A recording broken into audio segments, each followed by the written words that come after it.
If I was starting over as a brand new content creator today, this is the camera I would start with. When you're just getting started, it's easy to get overwhelmed by all of the options, all of the cameras, all of the gear, all of the accessories. So I'm gonna make this super simple. I'm gonna give you the top 5 things that you need to get started, starting with the camera, but then going into some of those critical accessories and some other accessories you might want to avoid.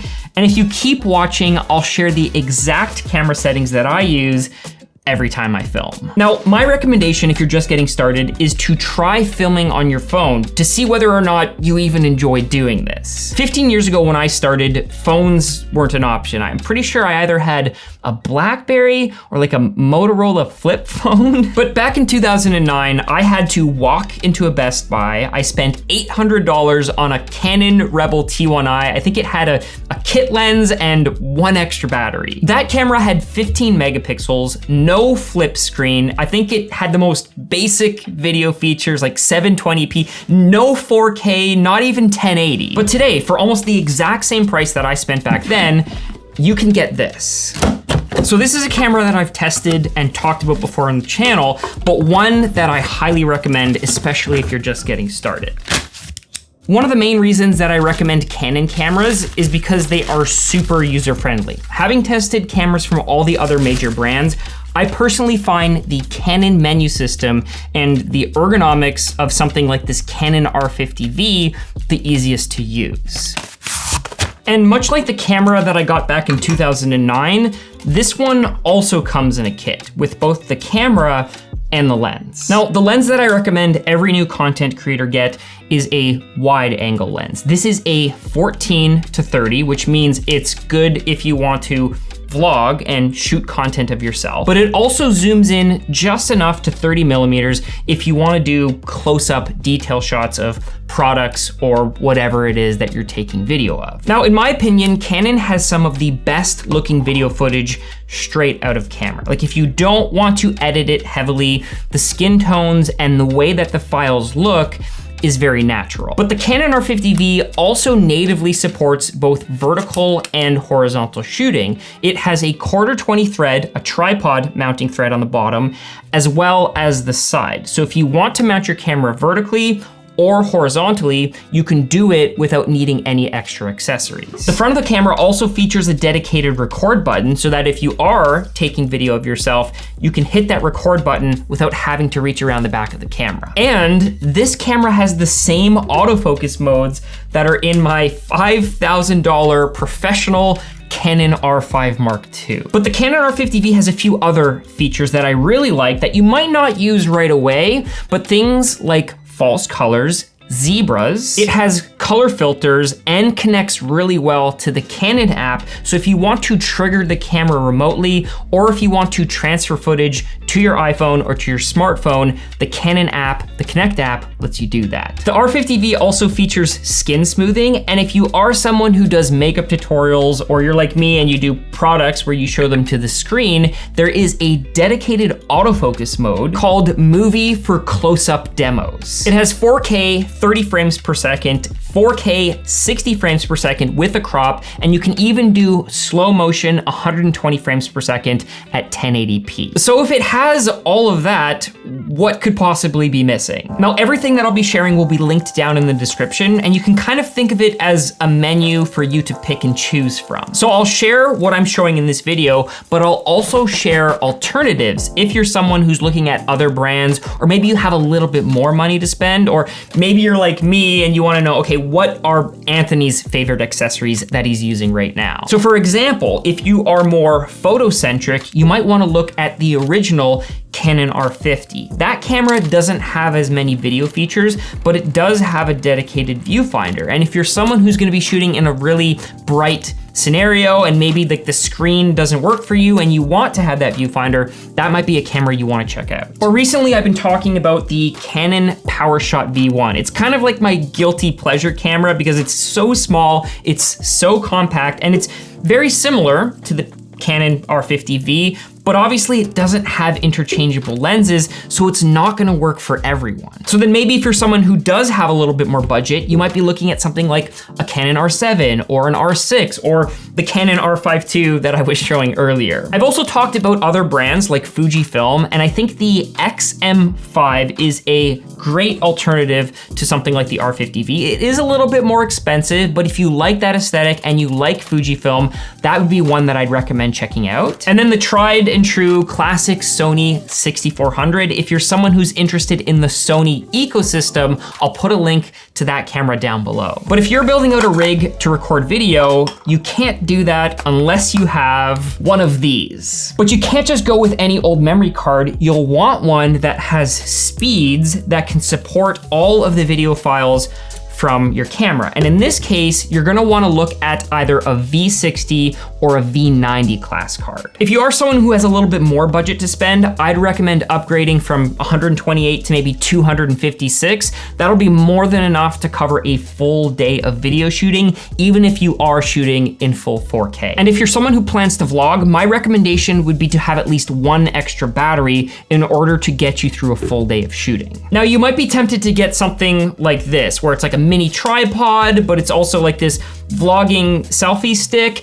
This is a luxury item. I would recommend not getting something like this and instead opting for a full-size travel tripod. And you can spend between $50 and $100. I wouldn't go any less. You can go more expensive, and I'll share some of the other options that I'd recommend in a little bit, or I have another video that you can check out on all of the travel tripods that I recommend. So you've got your camera, you've got your stable surface and a memory card to record to, but you need a way to hear yourself. If I could go back in time and make one change, it would be to invest in a better mic sooner. So right now I'm recording on a $700 shotgun mic, but you don't need to go that expensive. You can get much cheaper options that are on-camera microphones, like this little Rode Mic Mini that you can just plug in and you don't need to power it. You can get more expensive options like this Rode NTG, which plugs in, is powered,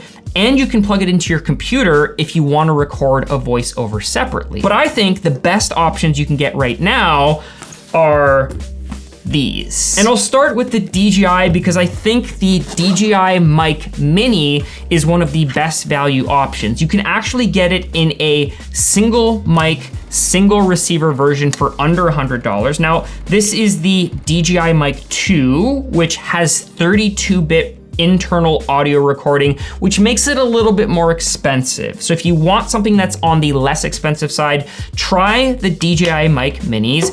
Hollyland also makes a bunch of great options, and this is their newest one, the Lark Max. Much like the DJI, it comes with a receiver, 2 transmitters, a bunch of other accessories like lav mics and magnets so you can wire yourself up. One of my personal favorites are the Rode mics. I find they sound a little bit better with my voice. And so again, it comes with 2 transmitters, 1 receiver, you plug it into your camera and you can see, much like the other options, it comes with a little fluffy haircut, AKA dead cat, to block all the wind noise. Another upgrade that you can make to your audio that's necessary if you want to monetize your content is good music. Because you can't just use any old song that you hear on the radio. If you do, your content will get demonetized. So instead, I use Artlist, which has been my go-to source for finding the best music that fits the vibe of my videos. I've been using their service for years and have partnered with them to provide you with the best offer on music, sound effects, video footage, all of those extra pieces and bits of things that you need to fill out your video edits. You can explore everything that their site has to offer using my link down in the description, including one of my favorite features, which is their trending music of the week.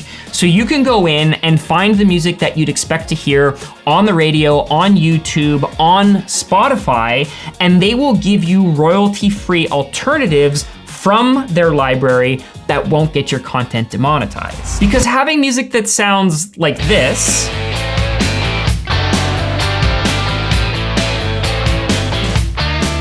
or like this, is way more exciting than this.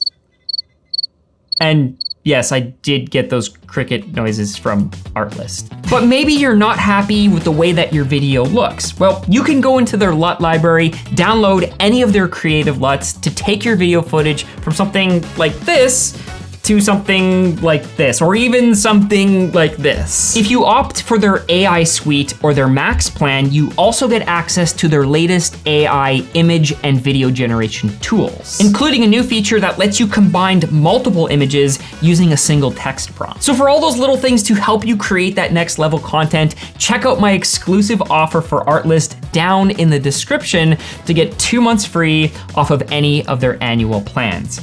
And thanks to Artlist for continuing to be a supporter of this channel and everything that I do.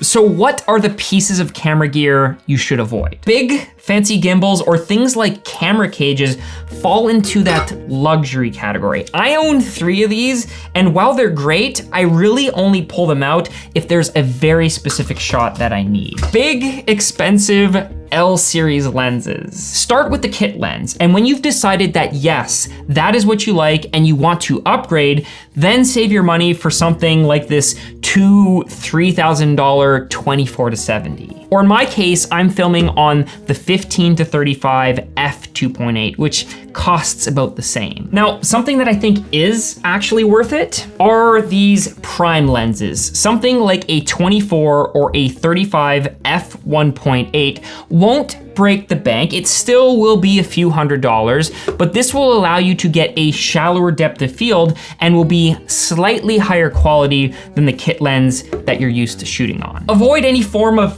fancy backdrops or lighting or building out a set. Either start outdoors so that you're working with natural light, or sit next to a window roughly about 45 degrees. So don't face into the window, have it slightly off to one side. But if you are someone who is filming in a basement or filming somewhere that's dark, my recommendation is something like this. So this is an all-in-one panel light kit. As you can see, it's LED, it's thin, it's light, and everything that you need is included. So it also comes with a softbox diffuser. And right now I'm kind of using a larger version of this type of light. It's an LED panel. It's about 2 foot by 2 foot. That one's a little bit more expensive, but I'll link it down in the description. So Amaran, who makes this kit and the light that I'm using, has some of the best budget-friendly options. And the nice thing is that their ecosystem scales. So if you get other lights, like their tube lights or their mini RGB lights, all of them can be connected together, and you can control the settings, the color, the brightness, the intensity, all through your phone. Lighting is super important, and if you're gonna opt for something that is a little bit brighter, like a cob light, start at 60 watts, but ideally having something that's 100 watts or even 200 watts will give you more flexibility if you wanna do slow motion video or you're working with a space that's a little bit bigger. But if you're planning to film mainly outdoors, then skip the light and instead get one of these. This is a variable ND filter, and you can see as I rotate it, it darkens to reduce the amount of light that enters your camera. Now this is more important when we start looking at frame rates and managing our camera settings, but if you are looking at one of these, K&F makes some super affordable entry-level options.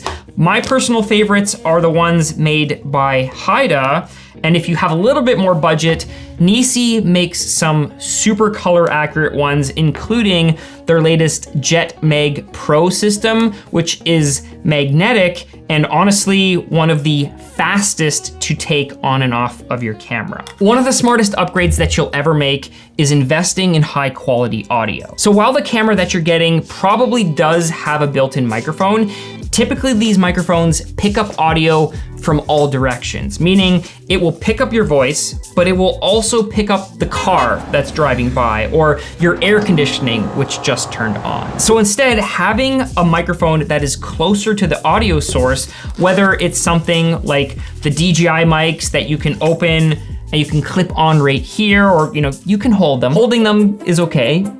holding them is not okay. Now, if you are someone who has a little bit more budget, I'd recommend investing in a good, stable tripod, something that is a slightly higher end travel tripod. Brands I recommend are Ulanzi. They make some of the best tripods right now. I use a Heapy 3-in-1, but then there's also Manfrotto, which makes some really great options if you're looking for something that's a little bit more professional. But I have a whole video dedicated just to tripods that I'll link somewhere up here. Now you have two options when it comes to camera settings. You can go 24 frames per second, which is what they use in cinema and in movies, or 30 frames per second, which is typically what you see when you're watching television. You can also do 60 or 120 frames per second, but that's gonna be mainly for the purpose of slow motion footage or doing things like B-roll shots. I'll put all of my settings on the screen now so you can like pause the video, copy them down, and put them into your camera. Now, the one that you'll need to change depending on the camera that you're using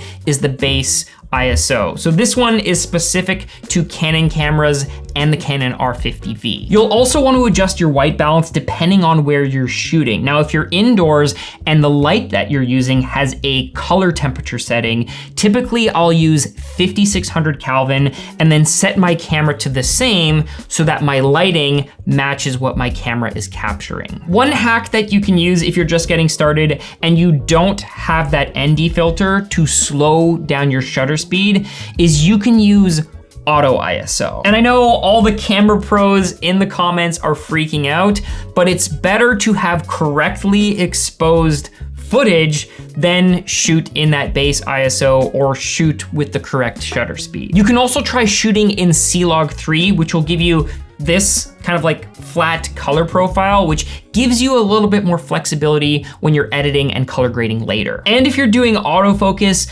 try that product specific mode. The Canon has it, I know some Fuji cameras have it, but that way if you're holding something up to the screen, it will focus between your face and that product that you're holding up. But the ultimate hack, regardless of where and how you're shooting, is to focus on the story, on the narrative that you're trying to tell. Don't get overly caught up in having the best gear and the latest accessory and having everything nailed away. Instead, focus on how the video you're creating can help someone else or teach someone else or make them laugh. And until the next one, grab your camera, get out, create content, and go shoot photos.